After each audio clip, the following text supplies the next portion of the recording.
2013, the future of consciousness.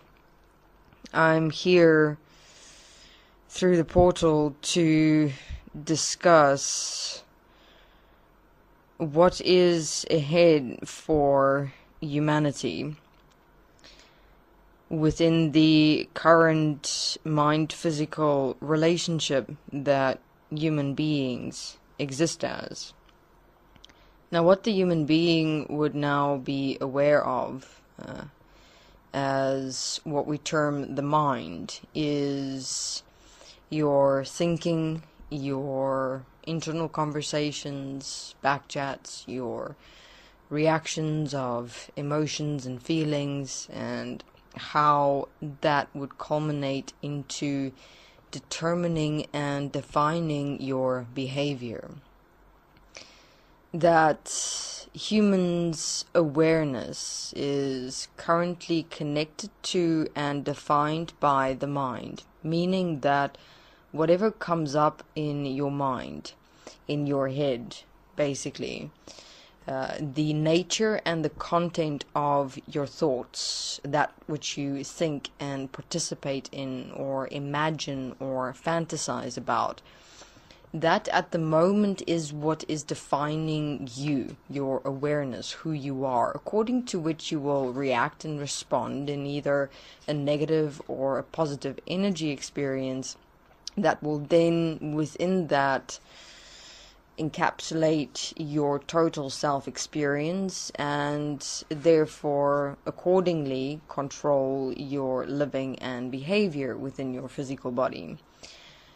So within this, what has to be realized is that the content of your thoughts, your backchats, your energy experiences, your imagination, your fantasies, is the directive principle that is currently defining you. Meaning, if you have a particular thought or imagination,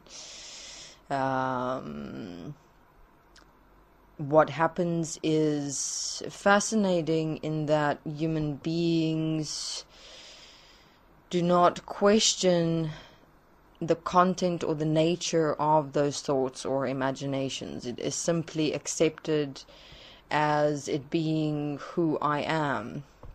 And what humans' awareness had not realized yet is that you have the power, the ability, and the directive principle to change your thoughts, your imaginations, and the content within them, rather than have them define who you are and how you are and what you live. Within this platform, we're now going to have a look at the existence of demons. Now, I understand this seems like quite a jump, but I'll get back to what we now discussed in the beginning of this interview. Demons. There is a history of demons within human civilization.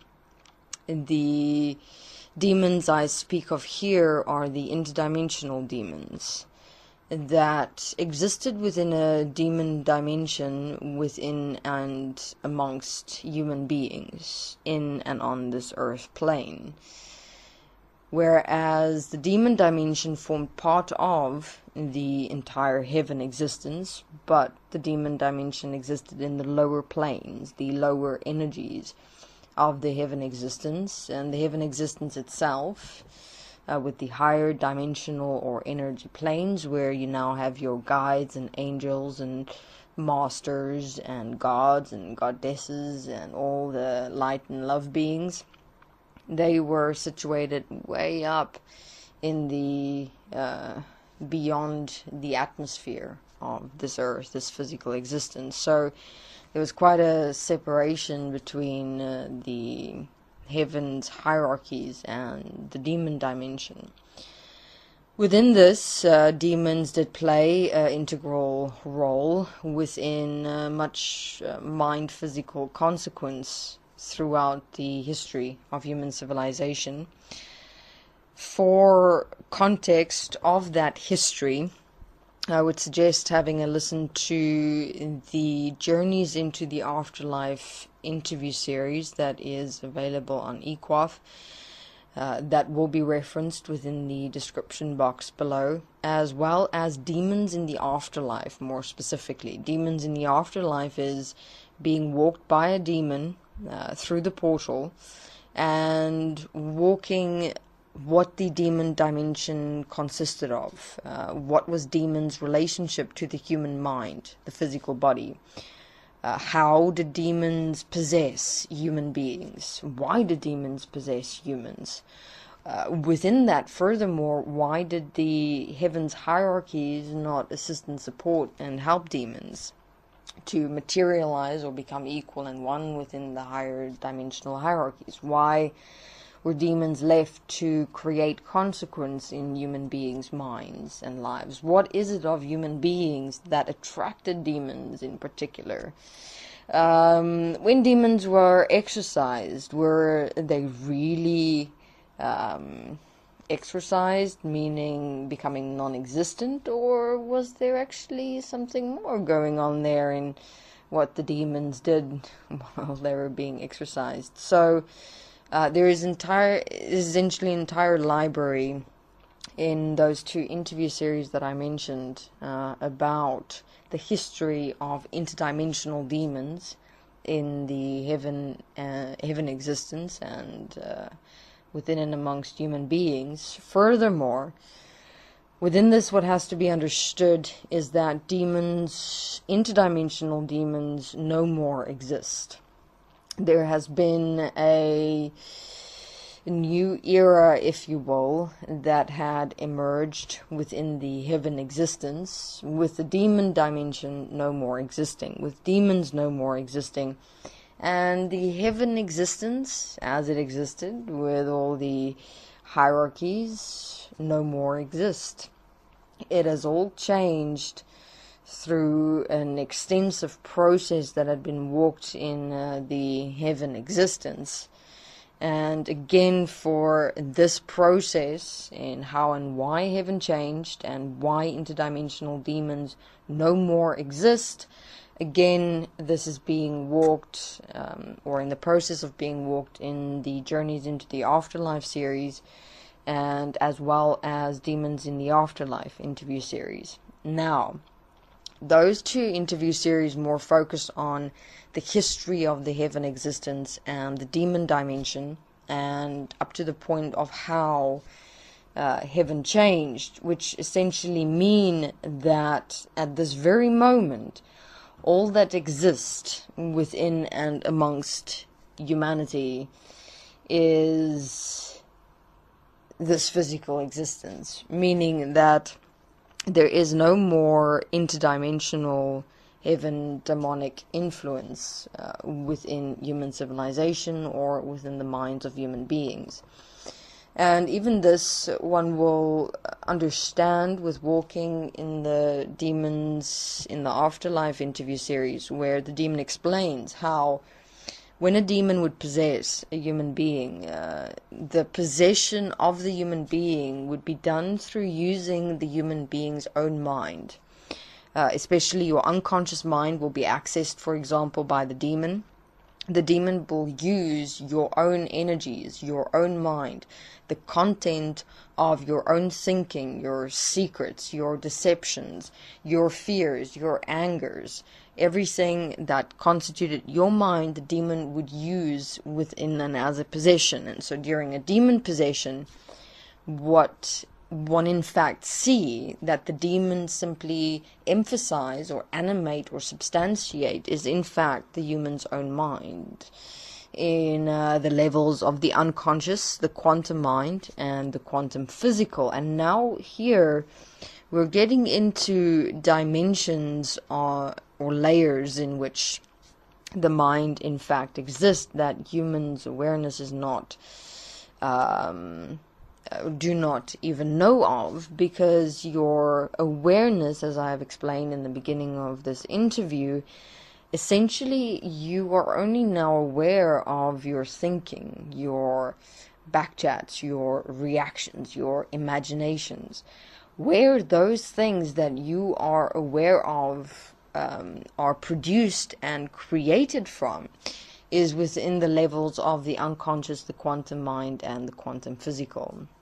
So there is an entire existence, essentially, of the mind that human beings are not aware of in any way whatsoever.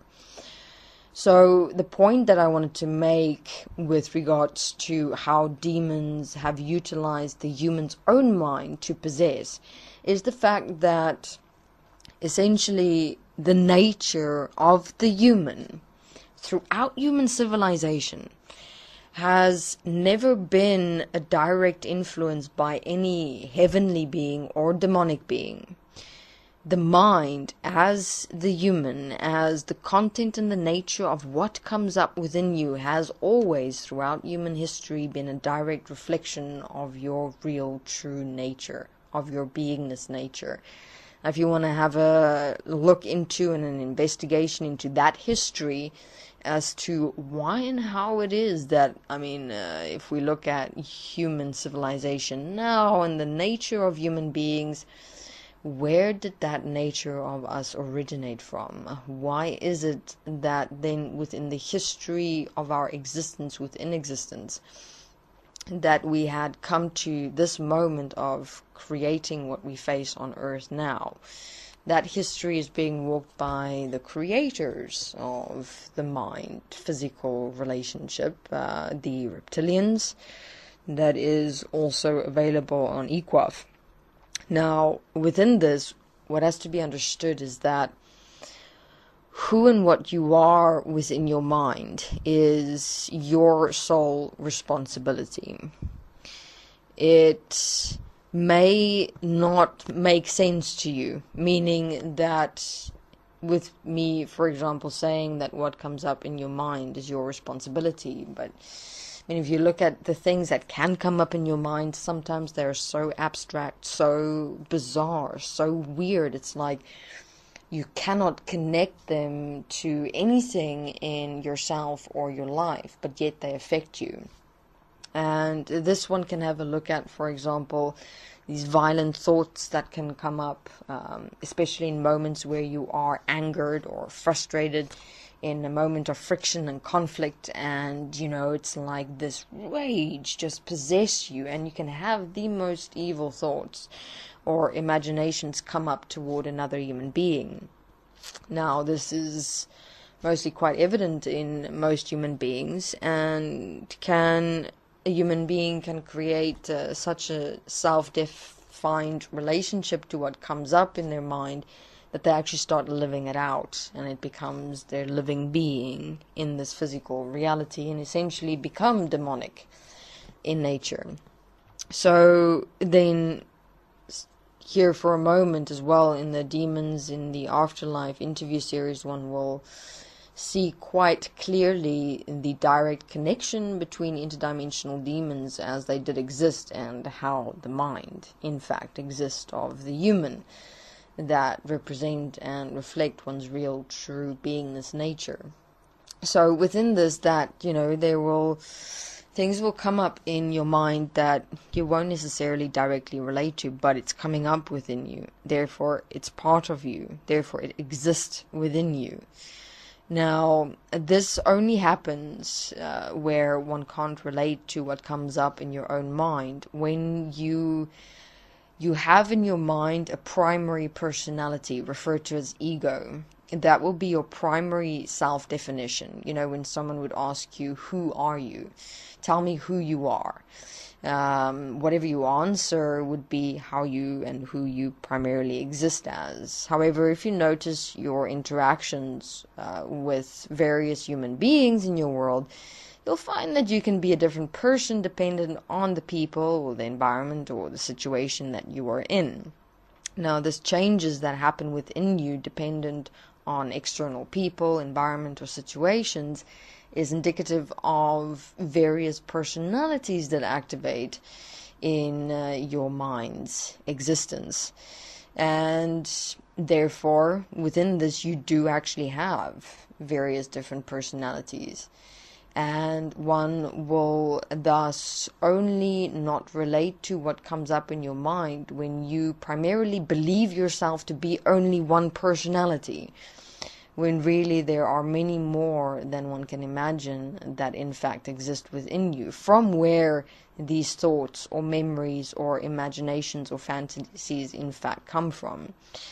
And then also you're looking at your unconscious mind, your quantum physical, where you throughout your life have imprinted various reactions to various things that you can't even remember, because you can't even remember the previous day from the next day. And therefore things will come up in your mind that you may have had a reaction to years ago, because the mind and the physical is a fascinating thing in how it remembers everything, even though you may not. And so you faced a moment in your external environment. It activated an unconscious memory that you had a reaction to years ago, and whoops, there the memory comes up as a thought in your mind. And now here we get back to the beginning of the interview, where I had explained that what humans do is you define yourself to the nature and the content of what comes up in your thoughts and your imagination, without questioning it, without investigating it, without tracing it to see where it comes from. It's simply automatically accepted as who I am because it's coming up within me. And such situations can become very serious from the perspective that, you know, one will suddenly have these violent thoughts or imaginations coming up because of that extent of definition to thoughts and imagination in the mind or of consciousness. The human will believe it to be them, and in that belief will become it and live it or act it out. I mean, you can see it even in the small. You know, you'll have these thoughts or imaginations of inadequacy or judgment or self-loathing or victimization, and then according to what comes up in your mind, you'll have a relationship or definition to, and then allow these thoughts and imaginations and memories to define who you are. Now, this does not necessarily have to be so, and this is where we are introducing Desteni, which assists and support you to realize what thoughts really are. What are these memories, these imaginations that seem to automatically come up in your mind? Why do they exist?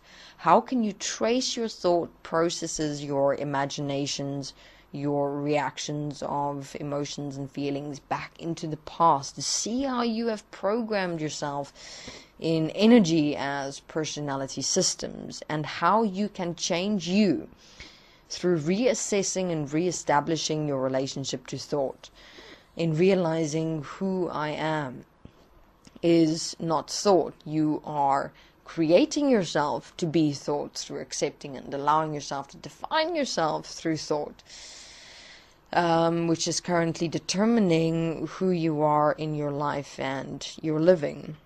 Now, within this, there is still this idea, belief, and perception that demons still exist. In this, what it is showing and revealing, interesting enough, is that somehow humans believe that the demonic nature of man is because of some interdimensional beings, you know, these demon beings that's creating all of the evil that is apparently seen in human beings. Like, a human being cannot fathom or conceive that the evil that human beings can do unto themselves and each other cannot possibly be done by a human. No, it must be some evil external forces that is possessing and coming over the humans so suddenly and unexpectedly, and taking them into a full-blown possession, acting out the evils that they are. But I do have a fascinating thing, and that is that at the moment this is not so. The evil that has always existed within humanity has been an evil that has been inherent within our beingness from almost the beginning of time.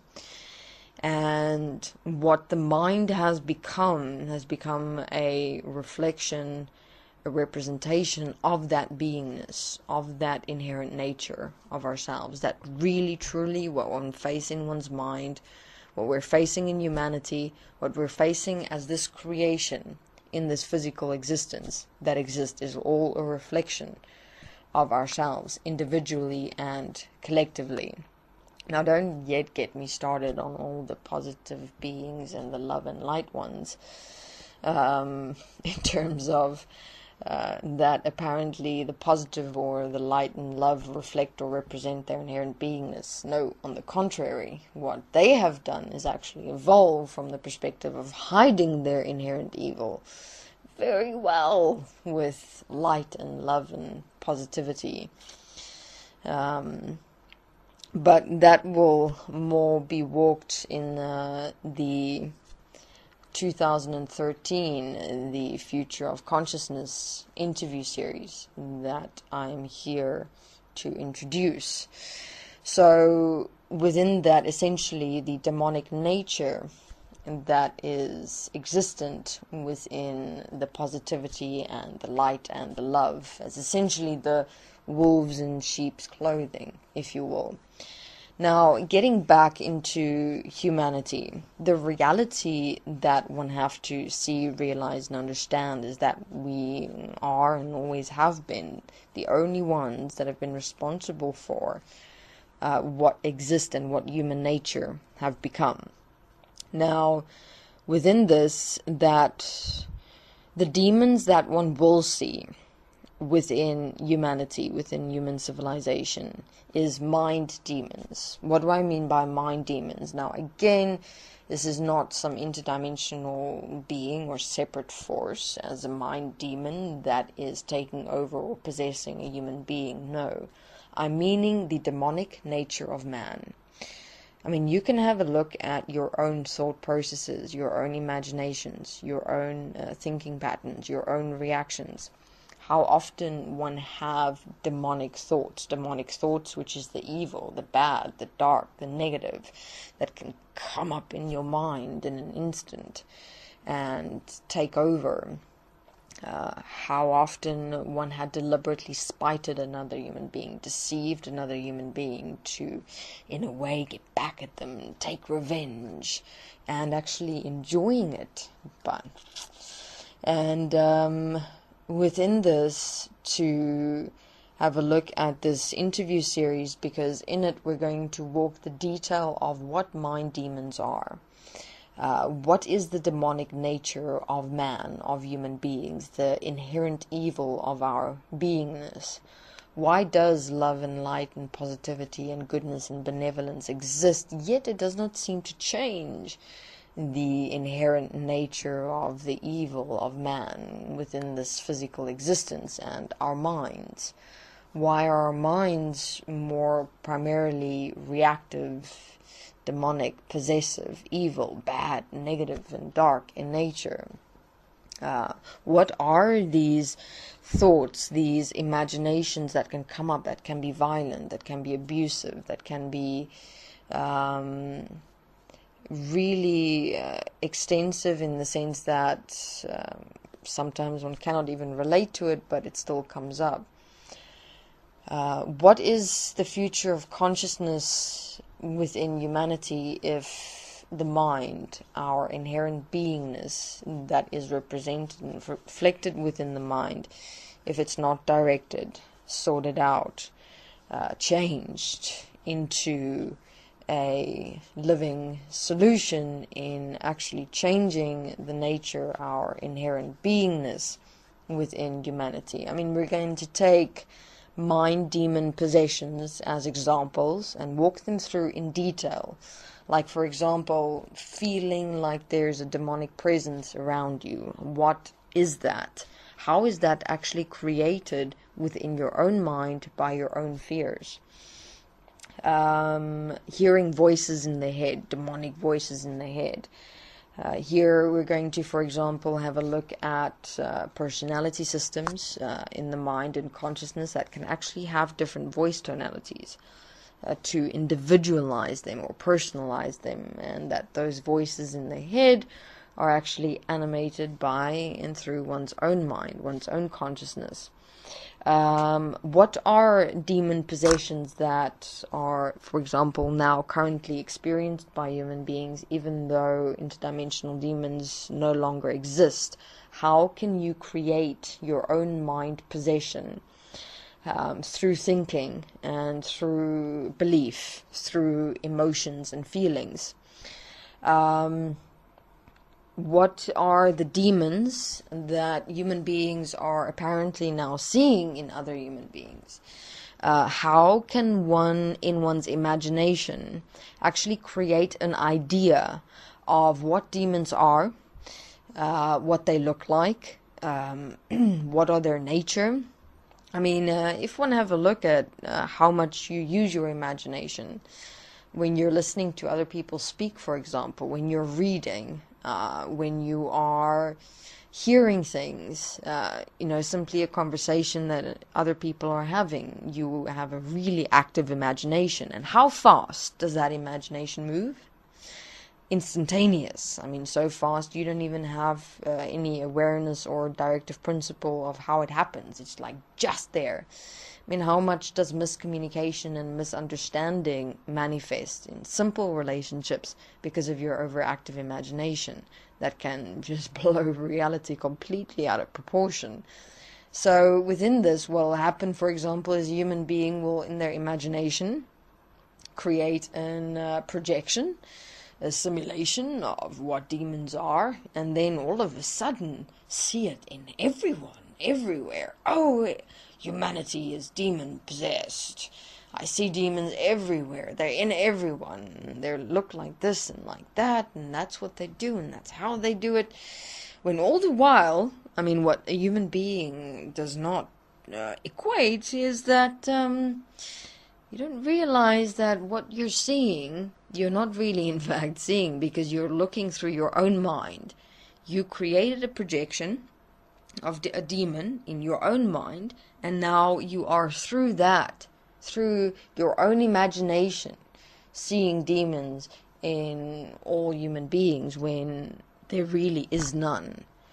The only point each human being consists of and exists as is your own mind, your own history within your lifetime through which you had created your mind, and within that thus all that one have to take responsibility for and face and change is one's own mind physical relationship. So if one is seeing demons within other human beings, please see, realize and understand that they're not really there.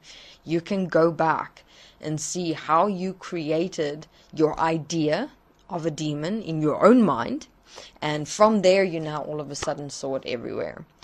So be really watchful and careful for the mind's imagination, because, for example, a human being would only create such an illusion and then superimpose it onto actual physical reality if a human being do not want to take responsibility for their own mind. I mean, it's very convenient saying that there's demons in everyone else, and apparently, I'm not demon possessed. No, because I see it in everyone else, and therefore I can save everyone else. When if that human being would look in their own minds, their own life history, their own secret mind, and what really goes on in that mind, you become more aware of the mind demons that one can create in one's own mind as one's own inherent nature. So I would suggest stop focusing on other humans' processes and rather face one's own mind and take responsibility for it in changing self. I mean, you've got all these types and kinds of saviors within existence. When there is an interesting thing about the savior would never take self-responsibility for themselves, but hide their own truth through apparently wanting to save everyone else. When no one can be saved, you can only save yourself. So then furthermore, within this Also to consider that, I mean, you're going to see possessive demonic behaviors in human beings. Like, for example, these sudden killing sprees, I mean, various ways of suicide, of abuse, I mean, you know, the extremities to which the mind can possess a human. We're going to walk through those as well, explain how it works, what are the mind physical consequences, in terms of accepting and allowing yourself to define yourself by what comes up in your mind, instead of investigating it and introspecting it, understanding it, you know, questioning, but where are these thoughts coming from? Where are these imaginations? Why am I accepting and allowing myself to be defined by them? You know, why am I allowing what's coming up in my mind to take my attention away from reality for a moment, and then I have all these reactions toward it, and then I feel like shit, and then I just plummet down into the depth of darkness within the mind from there. Why aren't we living beings in this physical reality, breathing, living, expressing? Why have we not, as humanity, created a better world for ourselves, for everyone else? I mean, why is life on Earth so consequential? And nope, it's not because of the devil-God dynamic competition that's going on. It's not because of demons. It's not because of aliens. Oh, I mean, there's so many various religions and spiritualities around why the evil exists within humanity, when all the while it's always been ourselves. And what exactly does that mean? I mean, how did evil evolve from our beingness into the mind and consciousness? And then most importantly, how to assist and support ourselves to really reverse our beingness existence from evil to live, to change our nature, our beingness in such a way to create a world that one would look forward to reincarnating back into.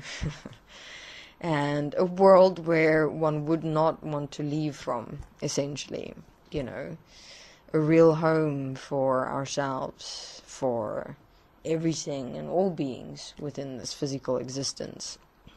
So here thus an introduction in what to look for in the next interview series. And I mean, we're going to take it from small mind possessions to the most extreme mind possessions. You know, where in your mind, sometimes in small moments, energy just takes over and your mind can really run rampant with you. How to learn how to regain self-control when that happens. To not let the mind, even in the small, just possess you suddenly, unexpectedly. And then how to eventually, I mean, assist and support you that your relationship to the mind and consciousness doesn't become so consequential where you completely lose control of your awareness. Because you still have your awareness.